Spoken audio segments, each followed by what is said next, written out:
یہ حضرت عبداللہ ابن مسعود سے ہے رضی اللہ تعالی عنہ، یہ بھی مسلم شریف کی روایت ہے۔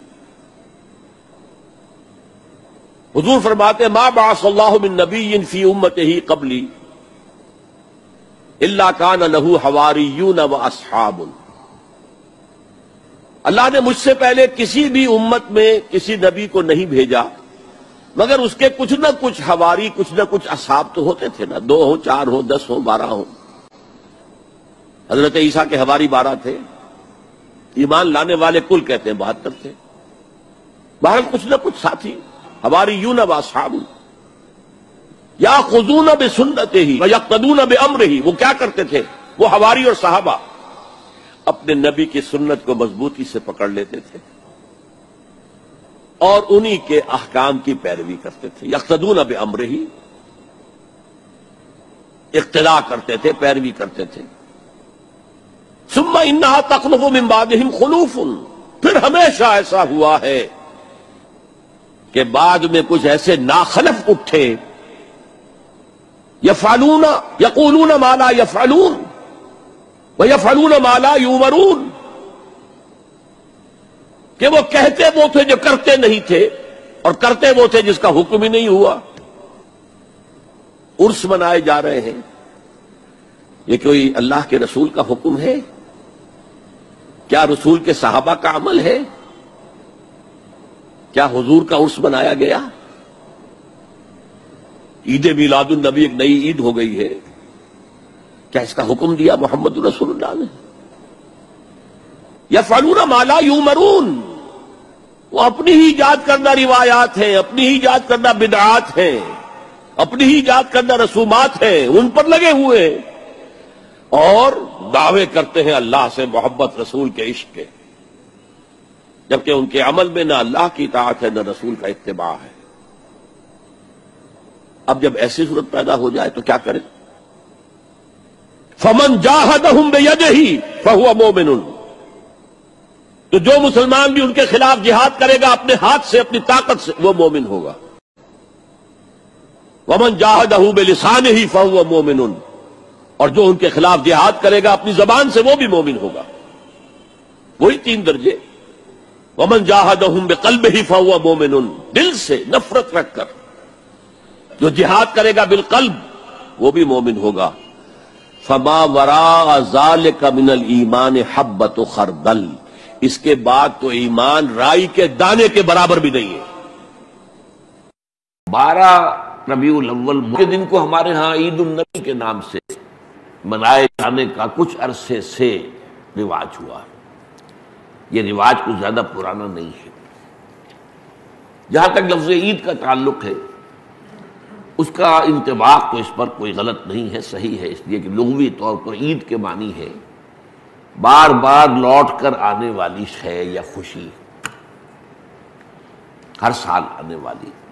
عید الفطر ہر سال آتی ہے، عید الاضحیٰ ہر سال آتی ہے، عاد یعود، لوٹنا، تو عید اسی سے بنا، لوٹ لوٹ کر آنے والی، پلٹ پلٹ کر آنے والی۔ اس اعتبار سے تو یہ یقیناً یوم عید ہے، لیکن یہ اصل میں اس کے لیے اس کا استعمال جو ہے یہ بہت ہی تھوڑے عرصے قبل شروع ہوا ہے، یہ کوئی قدیم بات نہیں ہے۔ اول تو یہ کہ حضور کی ولادت جو ہے 12 ربیع الاول متفق علیہ نہیں ہے، حضور کی ولادت کی تاریخ طے نہیں ہے۔ مہینہ تو طے ہے کہ ربیع الاول تھا، اس میں کسی شک و شبے کی گنجائش نہیں، لیکن تاریخ متفق علیہ نہیں ہے۔ بلکہ میرے نزدیک اس سلسلے میں قاضی سلمان منصور پوری رحمۃ اللہ علیہ، جو ایک بڑی عظیم کتاب کے مصنف ہیں، اگرچہ وہ اتنی مشہور نہیں ہو سکی جتنے کی مولانا شبلی کی رحمۃ للعالمین مشہور ہوئی ہے، لیکن بہت سے اعتبارات سے مولانا شبلی کی کتاب سے وہ بہت بڑھتر ہے، بہت اونچی ہے۔ اور یہ جو تھے قاضی سلمان منصور پوری، یہ تقویمات کے بڑے ماہر تھے۔ گرگری کیلنڈر جو ہے، جو کرسچن کیلنڈر ہے، اس کو بھی خوب جانتے تھے، اور یہ جو قمری کیلنڈر ہے اس سے بھی خوب واقف تھے، ہندی کیلنڈر سے بھی پوری طرح واقف تھے، اسی طریقے سے یہودیوں کے کیلنڈر سے بھی پوری طرح واقف تھے۔ تو اس میدان میں ان کا خاص چونکہ ایک معاملہ تھا، تو انہوں نے طے کیا ہے یہ، اور میں اسی سے متفق ہوں کہ حضور کی تاریخ پیدائش 9 ربیع الاول تھی، البتہ آپ کی تاریخ وفات متفق علیہ ہے 12 ربیع الاول۔ 12 ربیع الاول اصل میں حضور کے انتقال کا دن ہے، اور یہ مجھے تو یاد ہے اپنے بچپن کے اندر، ابھی میرا بچپن جو ہے کوئی 100 200 سال پرانا تو نہیں ہے، یوں سمجھیے کہ پاکستان کے قیام سے پہلے تک یہ ہمارے ہاں 12 وفات کے طور پر منایا جاتا تھا، اس کا نام ہی تھا 12 وفات۔ 12 وفات، 12 ربیع الاول جو حضور کا یوم وفات ہے، اس میں کوئی جشن کا تصور نہیں تھا، کوئی دھوم دھڑکا نہیں تھا، کوئی جلوس نہیں تھے۔ ہاں ضرور ہے کہ کبھی جلسے ہو جاتے تھے، کوئی میلاد کی محفلیں ہوتی تھی، لیکن میلاد کی محفلیں جو ہیں وہ صرف یوم ولادت کو نہیں ہوتی تھی، وہ تو گویا کہ ہمارے ہاں کی ایک تہذیب کا ایک جز بن گیا تھا، خاص طور پر خواتین کے لیے، اور وہ تعلیم بالغہ کا ایک اچھا ذریعہ تھا۔ تو اس دن کیا کرتے تھے کہ کھانا پکا کر بڑے پیمانے پر غریبوں کو کھلایا جاتا تھا، بس یہ اس کی ایک جو تھی وہ صورت تھی، باقی یہ کہ اس کے علاوہ کوئی دھوم دھڑکا اور کوئی اس کو عید قرار دینا جو ہے وہ موجود نہیں تھا۔ اس اعتبار سے غور کیا جائے تو ہمارے لیے ان چیزوں میں سوچنے کا ایک ہے مقام ہے کہ کچھ چیزیں، البتہ یہ کہا گیا ہے، میں اس پہ یقین سے نہیں کہہ سکتا کہ اس کی جو ایجاد کی گئی ہے عید میلاد النبی کی حیثیت سے، ان کے موجد جو ہے مولانا احمد رضا خان بریلوی ہے۔ اس کی وجہ کیا تھی؟ اس وقت جو ہے شیعہ سنی کچھ معاملہ مسابقت کا شدت اختیار کر گیا تھا۔ انہوں نے محسوس کیا کہ یہ شیعوں نے جو یہ محرم اور اس کے تعزیوں کا معاملہ شروع کر رکھا، اس سے سنی عوام بھی بے انتہا متاثر ہوتے، اس میں دھوم دھڑکا ہوتا ہے، اس میں پٹے کھیلے جاتے تھے، اس میں طرح طرح کے ساتھ تماشے ہوتے تھے، یہ وہ پرانے آج کل نہیں ہوتے وہ چیزیں، لیکن ہمیں بچپن میں یاد ہے کہ وہ جو ہیں وہ پٹے کھیلے جا رہے ہیں، تو گویا کہ شمشیر سنی کے مظاہرے ہو رہے ہیں، تو اب سب جاتے تھے، ہم بھی جاتے تھے، جا کر دیکھتے تھے، سب مسلمان شریک ہوتے تھے۔ اب اس ضمن میں جو بھی کچھ بیان کیا جاتا تھا وہ اس کا ظاہر بات ہے کہ ہمارے ذہنوں پر، ہمارے تحت الشعور پر اثر پڑ رہا تھا۔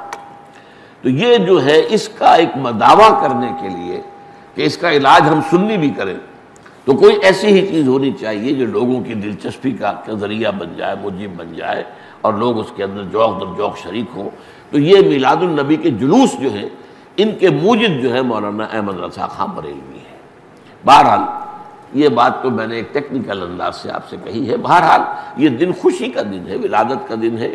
تو یہ چند باتیں تو میں نے کی ہیں۔ آج اس عید میلاد النبی کے نام کے حوالے سے اس کا پس منظر کیا ہے؟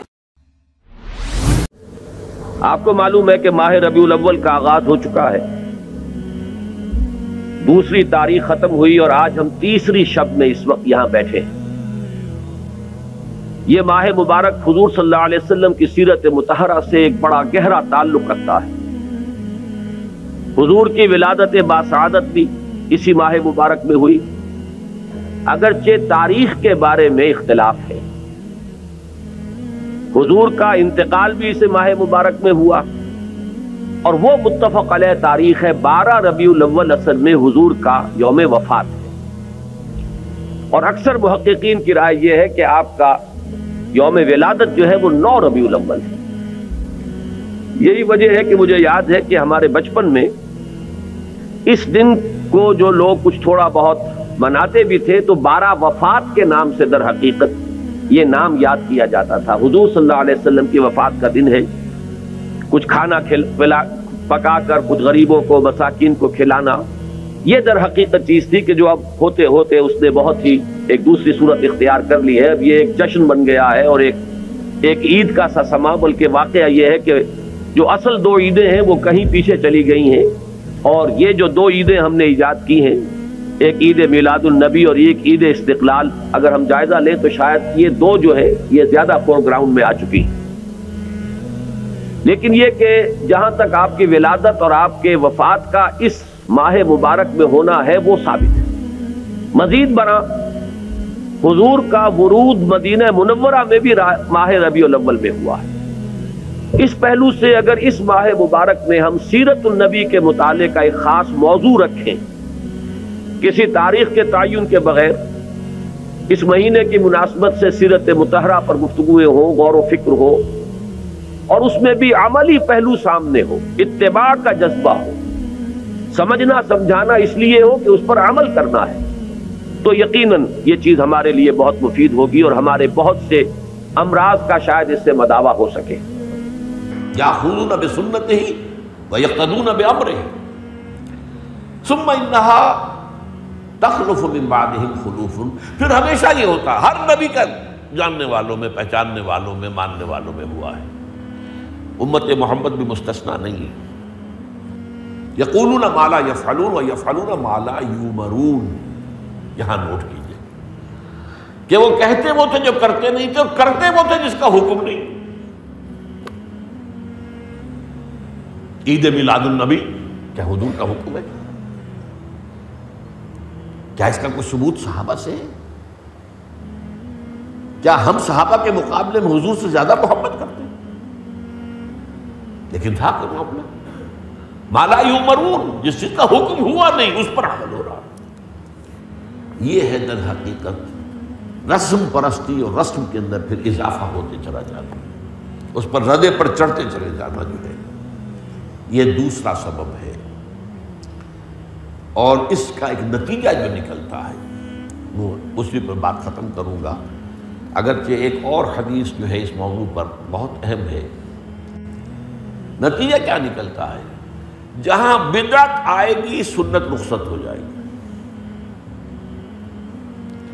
اب نماز جنازہ کی وہ اہمیت نہیں ہوگی، نہ نماز جنازہ یاد کرنی ہے، نہ دعا یاد کرنی ہے، کچھ پتہ نہیں، جا کے کھڑے ہو گئے ہیں، وضو بھی ہے کہ نہیں ہے، لیکن قرآن خوانی میں تو جانا ہی جانا۔ یہ کیوں ہوتا ہے؟ ورنہ یہ کہ نماز کی اہمیت ہوتی، نماز جنازہ کی، آپ اگرچہ عربی نہیں آتی لیکن ترجمہ تو اس دعا کا یاد کر لینا کوئی مشکل کام نہیں ہے، تاکہ کھڑے ہوں دل سے دعا مانگے۔ تو جہاں بدعت آئے گی وہاں سنت جو ہے اس کی حیثیت کم ہو جائے گی، اس کا استخفاف ہوگا یا غائب ہو جائے گا۔